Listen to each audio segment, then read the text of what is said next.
Imagine being 19 years old, freshly bathed, dressed in silk that doesn't belong to you. You were told you were being summoned for service. You were told it was an honor. You were never told you would not return home. The corridors are quiet, too quiet. Eunuchs adjust your sleeves. Someone corrects the way you lower your eyes. Someone else takes your name, not to record it, but to erase it. Behind a screen you hear breathing, soft, controlled, powerful. You don't see her yet, but you already understand this is not a court appointment. In a few minutes, you'll learn why you were chosen. In a few minutes, you'll understand why no one asked for your consent. And in a few minutes, you'll realize this night is not about desire at all. It's about access. This isn't fiction. This wasn't a scandal whispered by enemies. This was policy. And the person waiting behind the curtain was not an emperor. Her name was Wu Zetian. And what she built inside the Forbidden City was so unsettling that history tried to erase the men first and turn her into a monster afterward. And this story did not begin with excess. It began with a girl. Before we go any deeper into this story, if hidden horrors of the past fascinate you, subscribe to Grim History, hit the like button. And once you reach the moment that unsettles you most, tell me where you're watching from. The year was 624. During the height of the Tang dynasty, a child was born beneath an order that did not bend for women. She was not royalty, she was not an heir. She was Wu, daughter of a wealthy timber merchant from Sichuan, a land where women's voices vanished into mountains before they were heard. While boys studied the classics and chased titles, Wu read in shadows. She traced the words of dead men, memorized history, poetry, philosophy, not for leisure, but for survival. Even at 14, she understood that in her world, knowledge cut deeper than blades. That same year, her fate was sealed. An imperial order summoned her to the palace as a secondary concubine to Emperor Taizong. It was called an honor. In truth, it was confinement dressed as privilege. The palace was not a home. It was a machine. Hundreds of women waited their entire lives for a single glance. Most were never noticed. Most disappeared quietly.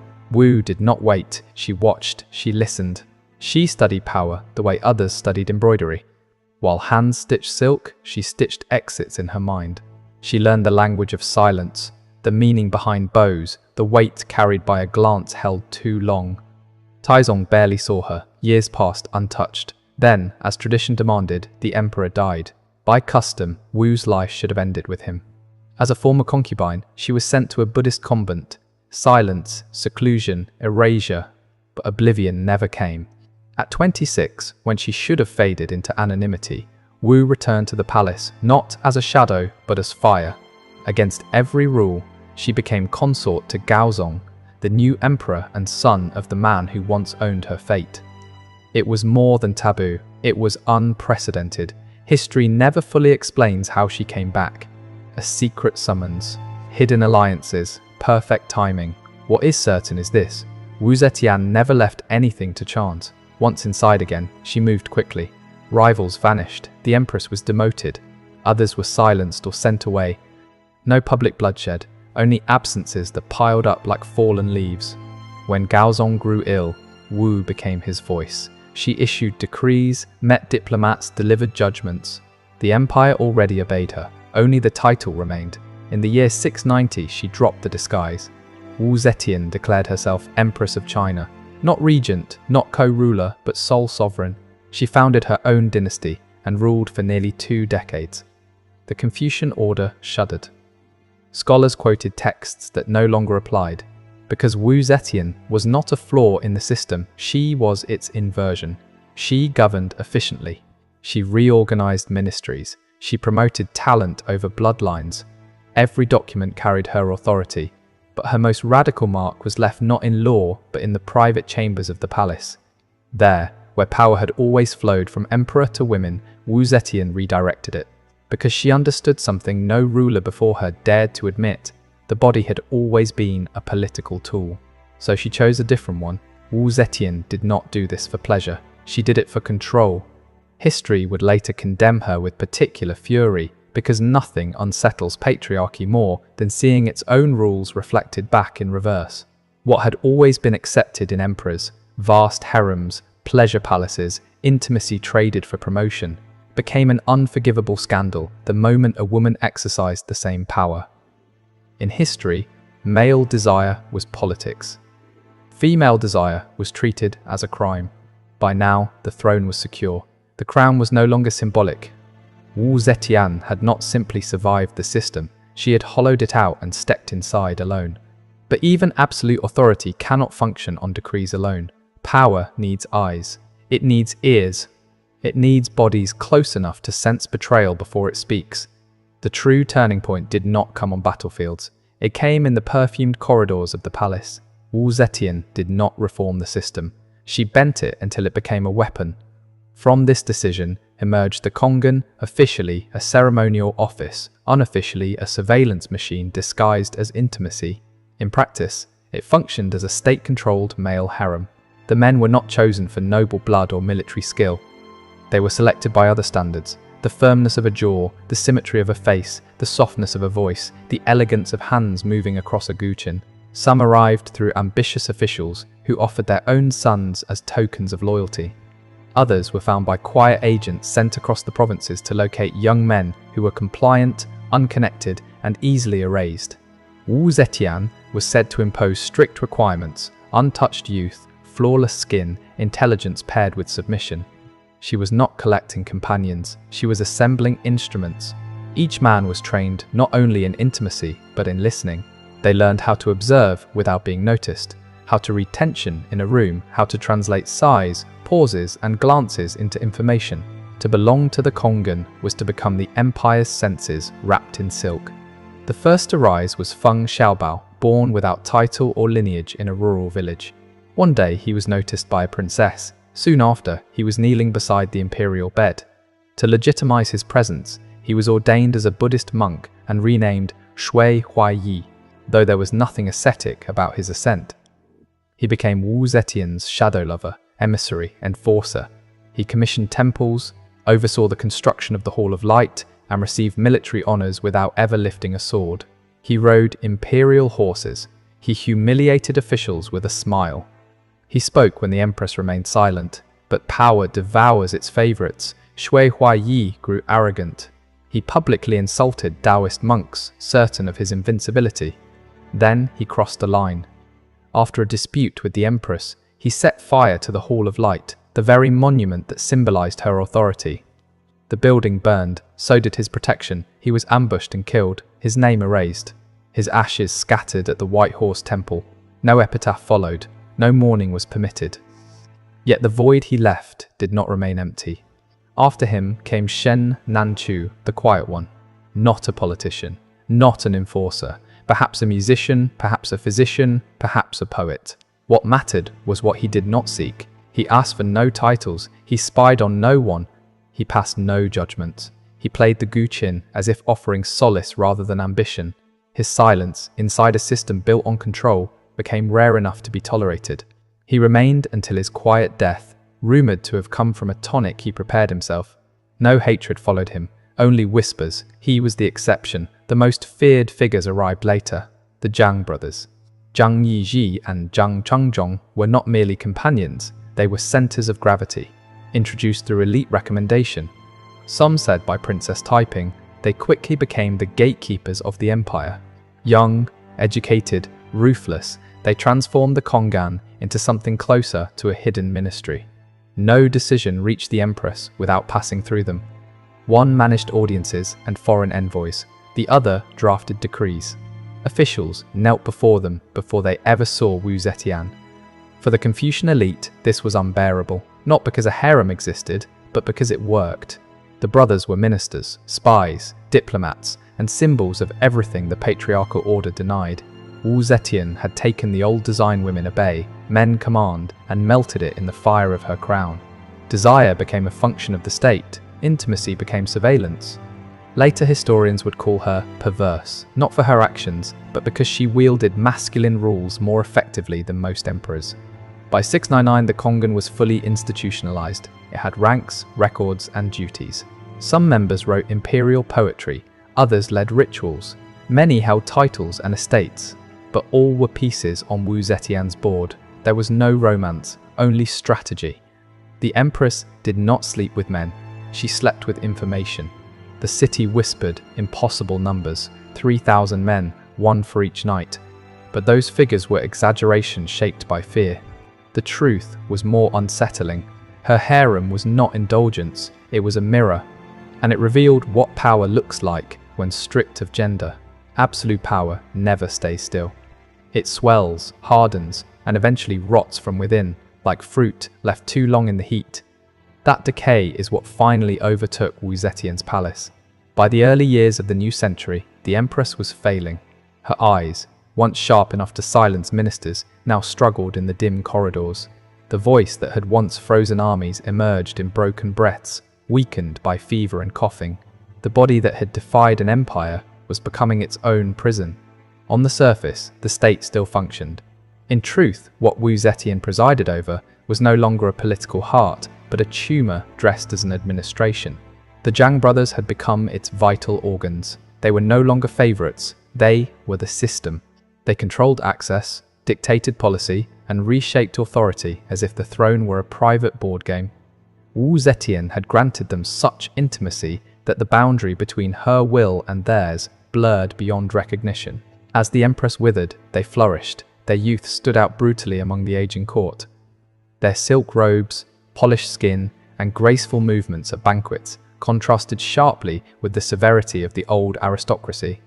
Beauty itself became a badge of authority, and that made them intolerable. The palace began to turn on itself. Rumors sharpened into weapons. Whispers spoke of rituals disguised as excess, of shared baths, of imported perfumes meant to mask decay, not only of the empress's body, but of the entire regime. Each story fed the same conclusion: something had gone too far. Wu Zetian clung to the throne as the nights grew longer. Sleep abandoned her. She was guarded by eunuchs who no longer knew whether they served a ruler or a spectre. Her hand shook as she signed decrees. Her memory faltered, but her will, even in decline, remained intact. And that frightened her enemies more than her strength ever had. Powerful women are tolerated only if they fade quietly. Wu Zetian refused. She did not surrender. She did not step aside. She chose to die an empress. And for that, history punished her, not with steel, but with poison, the poison of ridicule, distortion, and rewritten memory. While her body weakened, the Zhang brothers ruled from the illuminated shadows. One handled foreign envoys with measured smiles. The other oversaw the Kongan, now operating as a state within the state. No appointment, no execution, no message escaped their review. Some officials broke under the pressure, some took their own lives, others attempted escape. None succeeded. The surveillance network Wu Zetian had created had turned inward. The harem, once her sharpest weapon, became her cage. She no longer walked. She was carried through the palace in a golden litter, veiled in perfumed curtains that barely concealed the stench of decay. Her fingers swelled, her skin greyed. Only the Zhang brothers were permitted to touch her. Only they received her words. That exclusivity sustained their power and sealed her fate. Court life became unbearable. Every banquet, every audience, every silence felt loaded. Suspicion thickened the air. Betrayal no longer whispered, it waited. Quietly, a coalition formed. Senior officials, veteran generals, scholars who had once bowed to her authority. They did not shout. They did not rally crowds. They planned an ending. The coup came without spectacle. One morning, the palace gates simply stayed closed. Corridors stood empty. Musicians did not play. Eunuchs looked away. At the center of the stillness, Wu Zetian, wrapped in silken fever, understood what power could not prevent. Loyalty cannot survive on fear alone. Fear, like all living things, eventually dies. The winter of 705 arrived without snow, but heavy with iron. The palace awoke to the sound of armored footsteps scraping stone. No horns announced the change. History simply shifted. Doors once open to the Zhang brothers were sealed. Servants avoided their eyes. Everyone understood this was not a surprise, it was a conclusion. The brothers were seized at dawn, still in their night robes. One attempted negotiation, the other begged. There were no trials, no formal charges. The verdict came immediately. They were executed in the inner gardens. Their heads were displayed at the northern gate, where foreign envoys had once passed. The message was unmistakable. The body that had seized the throne would be purged with blood and spectacle. Wu Zetian was awakened by strangers, not familiar voices, not loyal faces. Her body resisted movement. Fever burned through her. Still, she understood. The throne had abandoned her before her body did. She was forced to abdicate, not by swords or chains, but by documents, seals, and hollow ceremonial words spoken by men who had once trembled before her. The decree was sealed with her numb hand. Black ink stained her fingernail. No one wiped it away. When an emperor falls, his enemies often grant him tragedy. When an empress falls, they turn her into a monster. Overthrow is never enough. Her ambition must become madness. Her desire must be reframed as disease. Her legacy must be reduced to scandal. Wu Zetian was moved to a secondary palace, not officially imprisoned, but rendered invisible. She received no reports, issued no decrees, saw nothing beyond walls and unfamiliar servants. She died soon after. The exact date was never carefully recorded. There was no public mourning, no imperial procession, only a modest burial, followed by something far more thorough than death, erasure. Official records were edited, the names of her consorts were removed, the Kongan was dissolved. Her decrees were annulled or reassigned. In Confucian texts, she became a warning. In poetry, a distortion.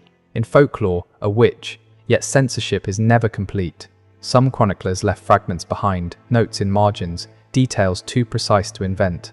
Titles she granted, laws she reformed, officials she promoted for merit rather than blood. Traces of a ruler who governed as men had always done, but paid a price none of them ever faced. After her fall, the restored Tang dynasty poured resources into reshaping her memory. They could not erase her existence, so they disfigured it. She became the empress of 3,000 lovers. A grotesque figure who discarded men as easily as decrees. A heretic who placed her bed above the law. These images were repeated until they hardened into doctrine, and with each repetition, the complexity vanished. The strategy behind intimacy disappeared, because the truth was more threatening than any myth. Wu Zetian was not destroyed by excess. She was destroyed by clarity.